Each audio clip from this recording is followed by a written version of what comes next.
One moment, the Scarlet Speedster, the Flash, and the Emerald Knight, Green Lantern, were hurtling through the cosmic void, hot on the trail of a particularly elusive villain.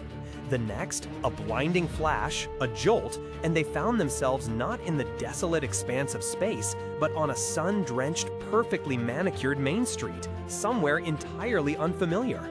It was a picture postcard of mid-20th century Americana.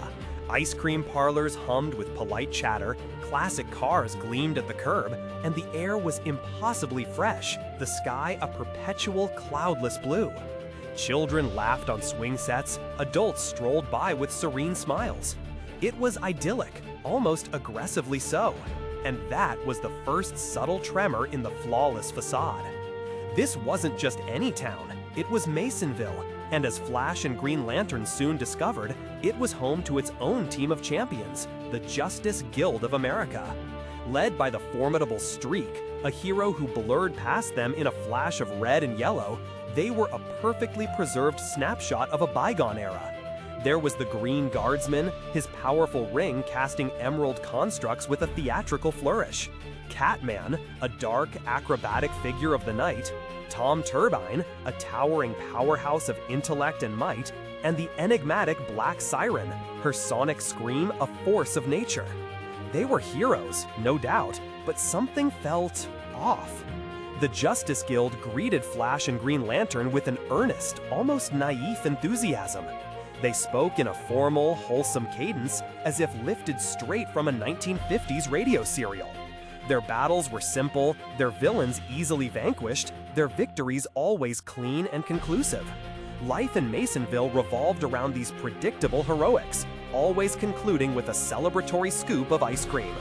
It was a world without nuance, without shades of gray, and this unwavering perfection began to grate on Flash's nerves, while Green Lantern, ever the pragmatist, felt a growing sense of unease. They tried to explain their own world, the larger, more complex universe beyond Masonville, but the Justice Guild seemed incapable of grasping it. Their reality was bound by the town limits, their understanding of the world a charming, yet unsettling simplicity. Every attempt to introduce discord, to hint at the wider cosmos, was met with polite confusion or quickly brushed aside. It was as if their minds, much like their town, were hermetically sealed, impervious to anything that threatened the narrative of their ideal existence. As the days blended into a relentless cycle of sunshine and predictable villainy, the cracks in the facade began to show. Flash noticed the repetition, the subtle loops in conversation, the lack of true progression. Green Lantern, with his cosmic awareness, felt a deeper, more primal wrongness. They pushed harder, venturing to the very edges of Masonville, and what they found there chilled them to the bone. Just beyond the quaint picket fences and manicured lawns, the idyllic landscape dissolved into a desolate, irradiated wasteland. Crumbling ruins of a city, a nuclear winter landscape stretched out as far as the eye could see. The truth, too awful to contemplate, began to dawn.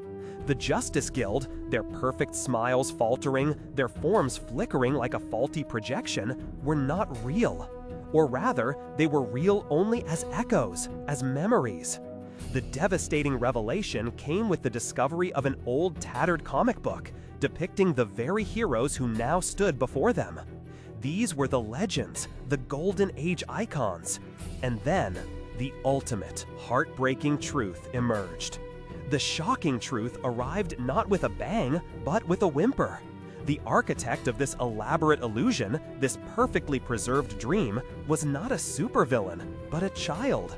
A lonely, mutated child named David, the sole survivor of a world that had not merely ended, but had been utterly erased by nuclear fire decades ago. He was a fan, a fervent reader of the old comic books, and in his profound isolation, gifted with immense psychic power, he had conjured his heroes into being.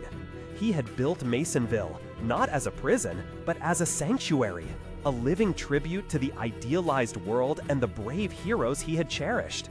The Justice Guild, the town, the blissful ignorance, it was all a projection of his longing, a coping mechanism for an unimaginable trauma. The real Justice Guild had died years ago, protecting a world that ultimately vanished beneath the mushroom clouds. In that moment, the seemingly simple tale of transported heroes transformed into something profoundly poignant.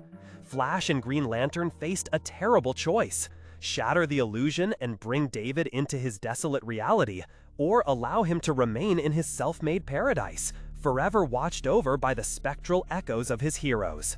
They chose compassion. They left David with his dream, a bittersweet legacy of a world that was, and a child's desperate hope. It was a tribute, yes, but one born of profound loss, a child's desperate attempt to keep the light burning in a world plunged into darkness. It's a powerful, unsettling reminder that sometimes the greatest acts of creation can spring from the deepest wells of tragedy, and that the comforting fictions we build for ourselves can be both a prison and a sanctuary. The episode leaves us with a quiet ache, a recognition of the enduring power of stories, and the human need for heroes, even when those heroes are merely a projection of a cherished memory. What are your thoughts on this profound episode, Legends? Perhaps you have an episode that profoundly moved you, or a story that perfectly blends the fantastic with the deeply human. Share your insights and reflections in the comments below, or connect with us elsewhere on social media. Until next time, keep exploring the stories that resonate, and remember the quiet power of a golden age dream, even when confronted by a nuclear nightmare.